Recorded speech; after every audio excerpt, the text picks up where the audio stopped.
Colombia, el cuarto país del mundo con más homicidios de niños. ¡Alerta! 9.7 millones de toneladas de alimentos se desperdician al año en el país.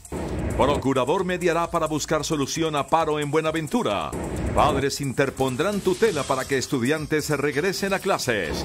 Prevaricato y daño en bien ajeno serán excarcelables. En un mes bajarán intereses de tarjetas de crédito. Insólito, el jefe de cobranzas en Medellín debe 9 millones de pesos. Bogotanos contarán con pronóstico de calidad del aire. Estados Unidos abandona Acuerdo de París. Mariana Duque ganó y se clasificó por primera vez en su carrera a la tercera ronda de Roland Garros. Radamel Falcao García se queda en el Mónaco. El Tigre renovó por 3 años con el campeón francés.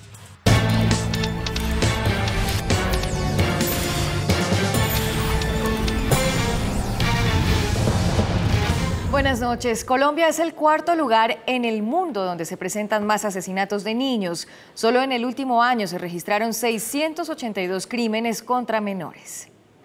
Colombia es el cuarto país del mundo donde se asesinan más niños y niñas, así lo revela un informe de Save the Children. Tenemos datos de que a nivel global todos los días mueren 200 niños. Colombia aporta 2 de esos niños diariamente. De 172 naciones, Colombia ocupa el puesto 118 en el deshonroso ranking de los que menos respetan los derechos de la infancia. Primero está Siria, un país que está en una situación bastante fuerte de guerra, y países de África subsahariana que también están en situaciones de guerra. Colombia entonces se ranquea dentro de estos países. Según la ONG, los niños en Colombia mueren de manera violenta en medio del conflicto, por violencia intrafamiliar y por delincuencia. Del año anterior tenemos un dato de 659 homicidios contra niños y niñas. El informe prende las alarmas y llama la atención del Estado para que se tomen medidas, pero sobre todo piden celeridad del sistema judicial. El tema de asesinato casi que un 3-4% es lo que se está resolviendo adecuadamente, y lo otro queda por muchísimo tiempo en el sistema y en el limbo o nunca se resuelve. Otro indicador que preocupa es el desplazamiento. En nuestro país, el 55% de la población que abandona forzosamente su territorio son niños y niñas. Y también hoy se conocieron cifras alarmantes sobre el volumen de alimentos que se están perdiendo en el país. Según la directora de la Asociación del Banco de Alimentos, Catalina Suárez, 9,7 millones de toneladas de alimentos se desperdician anualmente en el país. En el marco del Día Mundial de la Leche, la Asociación del Banco de Alimentos, basada en estudios de Planación Nacional, reveló que el desperdicio y la pérdida de alimentos supera los 9.7 millones de toneladas anuales. Esto se debe a la industria y hasta el consumidor final. De esas 9.7 millones de toneladas, 6.5 millones de toneladas son fruta y verdura. De acuerdo a la Organización Mundial de la Salud, nosotros deberíamos consumir 430 gramos de fruta y verdura diariamente. La directora señaló que parte del problema se da por la comercialización, pérdidas desde la cosecha e incluso el vencimiento de los productos. Sector agropecuario, industrial, retail, hasta nosotros en los hogares, en los restaurantes, en los casinos, en los hoteles, y se da por múltiples razones. Se da porque está cercano a la fecha de vencimiento. Consideró que con una política pública se podrá reducir estos niveles al 50%. Colombia, de la mano de la industria, del sector privado en pleno y de las organizaciones sin ánimo de lucro, es de los países que más avances ha llevado a cabo en una política cero desperdicio de alimentos. Los bancos de alimentos recolectan los productos y los distribuyen a la población más vulnerable del país. Los padres de familia del país buscarán el regreso a clases de 7 millones de estudiantes a través de una tutela. Aseguran que la medida obedece al tímido avance de las negociaciones entre FECODE y el gobierno. Por tutela, los padres de familia del país pedirán el regreso a clases de los niños. La medida judicial se anuncia cuando se cumplen 22 días del cese de actividades. Vamos a elevar una acción de tutela contra la ministra de Educación y contra FECODE. La Federación de Padres expondrá entre los argumentos de la tutela el impacto o la afectación que les ha generado el paro. 1. Nos ha tocado pagar personas extras para poder que nuestros niños no queden desamparados y con riesgos inclusive encerrados en sus hogares. 2. Hemos tenido que ajustar horarios laborales, muchos han perdido su puesto de trabajo. Además, pedirán medidas para que se recupere el tiempo perdido. Hay que acabar la jornada de la semana de receso escolar del mes de octubre y aprovecharla para recuperar las clases perdidas. Hay que adelantar las vacaciones estudiantiles sin dejar que los niños no pierdan su recreación, por lo menos una semana, para recuperar el tiempo. Según los datos de la Federación de Padres, 7.200.000 niños y niñas están sin clases en el país. El ministro de Hacienda, Mauricio Cárdenas, hizo un llamado a las centrales obreras para que no dilaten más el proceso de negociación que busca el ajuste salarial a los empleados estatales. Al término del debate en la plenaria de la Cámara de Representantes, el jefe de la cartera de Hacienda hizo un llamado a las centrales obreras para que no dilaten más el proceso de negociación para el ajuste salarial a los empleados del Estado. El funcionario reiteró que el gobierno nacional es el más interesado en llegar a un acuerdo. Le pedimos a las centrales obreras que no dilaten más la decisión del incremento salarial. Hay 1 millón de familias en Colombia que están esperando ese incremento salarial. Llamado respetuoso a las centrales obreras: no demoren más. El funcionario indicó que las centrales obreras deben entender la estrechez fiscal del país. Este es un gobierno que actúa siempre con 2 criterios, el de la responsabilidad fiscal y el de la solidaridad social. La responsabilidad porque tenemos restricciones, tenemos limitaciones desde el punto de vista de recursos. Frente al tema de Buenaventura, sostuvo que hay un compromiso claro por parte del gobierno nacional. Recordó que hay un plan de $400 millones que se destinará a la región Pacífico. Hemos hecho un enorme esfuerzo, hay que reiterarlo. Tenemos el fondo Todos Somos Pacífico, $400 millones para Quibdó, Buenaventura, Guapi y Tumaco. $400 millones que están protegidos, blindados, ejecutados a través de la Unidad de Gestión del Riesgo. Por otro lado, hay que decir que la plenaria de la Cámara aprobó el proyecto de adición presupuestal por 8.5 billones de pesos. El gobierno aceptó esta noche la mediación del Procurador General Fernando Carrillo para buscar una salida al paro que afecta a Buenaventura. El puerto está al borde del colapso. El espacio para almacenamiento de mercancías importadas en las bodegas de los puertos de Buenaventura se está agotando. Más del 80% está ocupado por cargas represadas. La caravana prevista para esta madrugada hacia el centro del país fue suspendida porque solo una decena de conductores estaban dispuestos a arriesgarse en las vías. En las últimas horas, la DIAN expidió una resolución para facilitar el traslado por vía marítima de mercancías represadas en Buenaventura hacia los puertos de la costa atlántica. La resolución aplica para mercancías que ya están siendo nacionalizadas en Buenaventura. El recorrido, que implica el paso por el Canal de Panamá, supera las 36 horas. Y vamos a mirar a ver cuándo empieza este movimiento de cargas hacia la costa atlántica, que sería una buena manera de evacuar contenedores y hacer más asequible los cupos de la sociedad portuaria. Cada importador deberá decidir si está dispuesto a asumir el costo de este traslado o esperar un posible acuerdo entre el gobierno y los promotores del paro. La situación de las exportaciones es más compleja. En la parte de exportación estamos sufriendo un poco porque los barcos se van casi sin carga, puesto que los contenedores de exportación no están arribando al puerto. Pues yo pienso que un 80-90% de la carga de exportación ha dejado de venir. Las posiciones entre el gobierno y los líderes del paro se mantienen distantes. El fiscal general Néstor Humberto Martínez anunció que presentará el próximo 20 de julio un proyecto de ley al Congreso de la República para que algunas conductas que hoy en día son considerados como delitos para que no sean pagados con cárcel. Además, indicó que casi el 15% de la actividad en investigaciones de la Fiscalía se dedica a temas que se deben reevaluar si son o no delitos. Hemos asumido el compromiso de presentar el próximo 20 de julio un proyecto de ley sobre la materia. Aquí he dejado sembradas algunas inquietudes. El tema de inasistencia, el tema del daño en bien ajeno, el tema de giro de cheques sin provisión de fondos.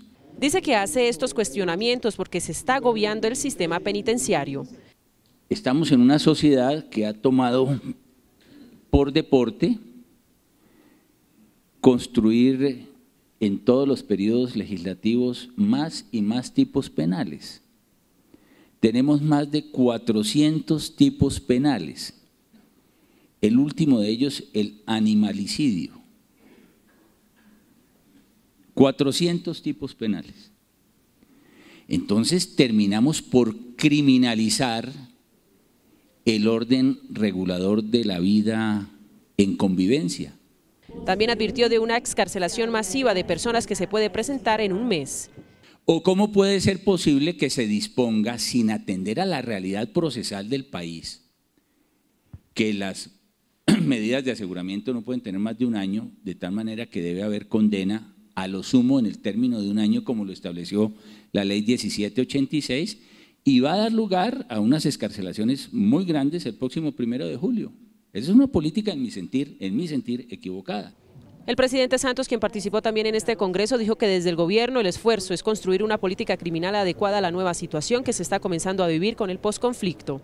Y no se trata solamente de promover penas de carácter intramural, sino sobre todo de garantizar la resocialización y la retribución a la sociedad. Son dos conceptos también muy importantes, porque creemos que la pena no solo se fundamenta en el castigo, sino también debe fundamentarse, y es algo muy importante, en la rehabilitación, algo que desde luego, no equivale a impunidad. Anunció cerca de $1 billón para el sector carcelario y penitenciario. El ministro de Defensa, Luis Carlos Villegas, se comprometió hoy a que en 6 meses ningún parque nacional del país tendrá cultivos ilícitos. Actualmente, de los 20 parques naturales del país, 16 tienen más de 6.000 hectáreas de cultivos ilícitos. La Policía Nacional inauguró el Sistema de Información y Monitoreo Antinarcóticos, una herramienta para detectar cultivos ilícitos. Gracias a estas nuevas herramientas, el ministro de Defensa se comprometió a que este 10 de diciembre ninguno de los parques nacionales del país tendrá cultivos ilícitos. Incluso este 30 de junio quedará sin una sola hoja de coca el Parque Serranía Chiribiquete, ubicado en la región amazónica. Hemos escogido paquetes de parques para darles distintos tratamientos.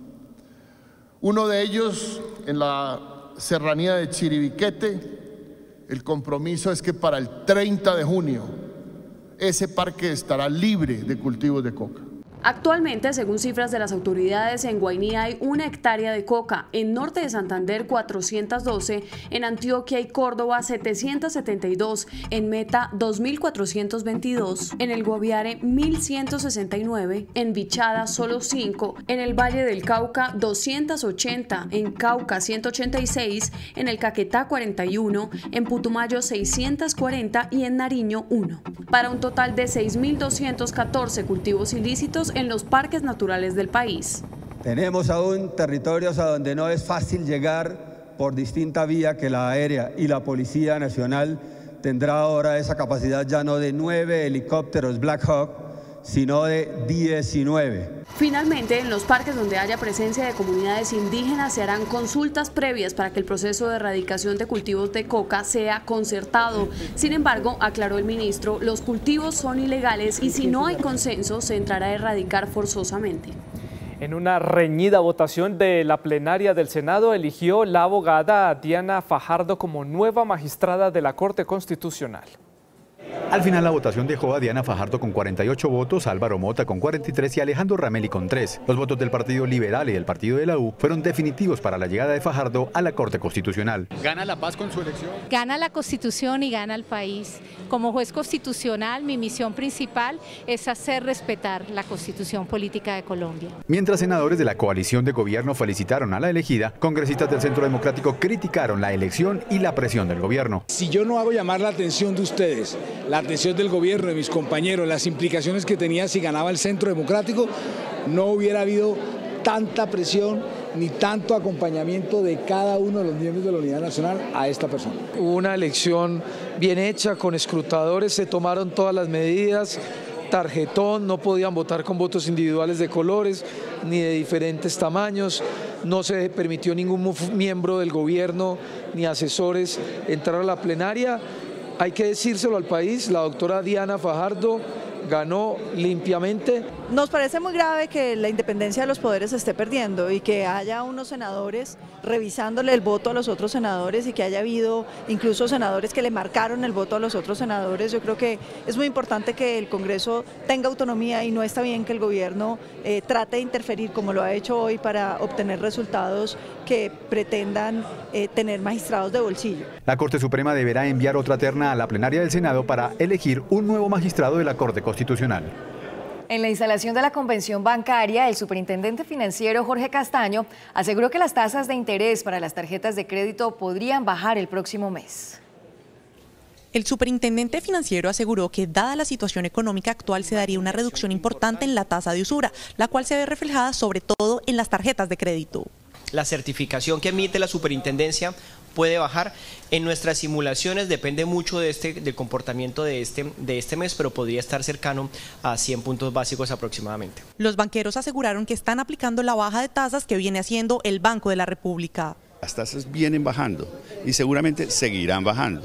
En el caso de consumo es un poco más delicado porque hay que tener en cuenta que tenemos una preocupación por el incremento del endeudamiento de nuestros clientes. Sí empieza a haber una transmisión de las tasas de interés, de la baja de las tasas de interés del Banco de la República, del menor costo de captación y en la parte de los créditos. Por su parte, el gerente del Banco de la República, Juan José Chavarría, aseguró que el crecimiento de la economía no depende del emisor. Es que el crecimiento de los próximos 10 años de Colombia no depende del Banco de la República. El Banco de la República suaviza ciclos y mantiene la inflación baja y estable. El crecimiento de Colombia va a depender de los colombianos, de los ahorradores, de los inversionistas, de la educación de los colombianos, de los puertos y de las reformas que haga el gobierno. El gerente del emisor aseguró que para lo que resta del año el crecimiento no será diferente al ya registrado y que seguirá la reducción de tasas. El Premio Nobel de Economía Sir Angus Deaton habló de la desigualdad, situación de la que no es ajena a Colombia. And that there's a very intimate, close link between progress and inequality. Only some people have made progress, often with following other people following. Then progress creates inequality, sometimes enormous inequalities, because you've got the leaders who go first, you've got the laggards who are slower, and so it opens up space between them. And many people say, well, that's terrible, that we should make everybody go along together. Well, that would be nice, but that's not the way history happens. It's not the way progress has happened over time. Deaton aseguró que la clave radica en que se ofrezca mayores posibilidades a quienes no tienen los medios ni los recursos. Un escándalo estalló hoy en la ciudad de Medellín después de conocerse que el jefe de cobranzas de la Oficina de Movilidad debe 9 millones de pesos en comparendos. 7 comparendos por exceso de velocidad, 3 por pico y placa, 2 por accidente por pasarse un semáforo en rojo, otro por parquear en lugar indebido y otro por conducir sin licencia. César Froilán Muñoz Tamayo, jefe de cobranzas de la Secretaría de Movilidad de Medellín, tiene 15 infracciones vigentes. Debe alrededor de 9 millones de pesos. En esto se arrancó ya el proceso debido, que es primero hacer la medida de cobro preventiva, después vamos a hacer la resolución que hace para iniciar el embargo del inmueble. Este funcionario de carrera administrativa es un infractor frecuente. En 13 comparendos anteriores resultó exonerado y otros 13 los pagó. El líder de cobro coactivo de una secretaría no debería ser quien precisamente tenga deudas con esta secretaría. Entonces estamos, como les digo, en todo el proceso de analizar cuál es el procedimiento a seguir. En la secretaría le adelantan una investigación disciplinaria y estudian la posibilidad de suspenderle la licencia de conducción. En una redada anticontrabando en el centro de Bogotá, la Policía Fiscal y Aduanera allanó 50 bodegas de un centro comercial. La mercancía tiene un valor de 1.800 millones de pesos. Toda la mañana, uniformados de la Policía Fiscal y Aduanera y funcionarios de la DIAN revisaron cerca de 50 bodegas en un centro comercial del centro de Bogotá. Ahí encontraron 6.000 botellas de licor adulterado avaluadas en 1.800 millones de pesos. Se resalta pues el licor adulterado que también hemos encontrado. Allí se generaron 2 capturas y se van a generar el cierre de los establecimientos aplicando el Código Nacional de Policía. La policía capturó en flagrancia a 2 personas que deberán responder por el delito de usurpación de marcas y corrupción de alimentos, quienes eran presuntamente los encargados de esa mercancía ilícita. Hasta la fecha, las autoridades han realizado 20 operativos en Bogotá en contra del contrabando y de licores adulterados. A partir de hoy, Bogotá cuenta con un pronóstico de calidad del aire. Es la primera ciudad del país que cuenta con esta herramienta. Los bogotanos podrán conocer qué tipo de aire respirarán al día siguiente, gracias a una plataforma que pronostica dónde se concentrará la contaminación. Puede definir exactamente cómo está el aire en cada localidad. A través de colores también se dan las alertas. Tenemos un color azul, que es el de calidad más óptima, luego sigue el verde, el amarillo, el naranja, el rojo, donde se declara alerta roja crítica. La herramienta está disponible en la página de la Secretaría de Ambiente y de la Secretaría de Salud. Su uso es gratuito. Podamos controlar o definir las acciones para el día siguiente en el evento de que exista un pico de contaminación inesperado, y por eso es el pronóstico. Las localidades con mayor contaminación son las del suroccidente de la ciudad. Tenemos la zona de Kennedy Carvajal, que nuestras estaciones determinan una calidad del aire moderado. Implica varias cosas. Primero, que las acciones de la Secretaría de Ambiente se dirijan contra las fábricas de ese sector. Bogotá es la primera ciudad del país con este pronóstico de calidad del aire.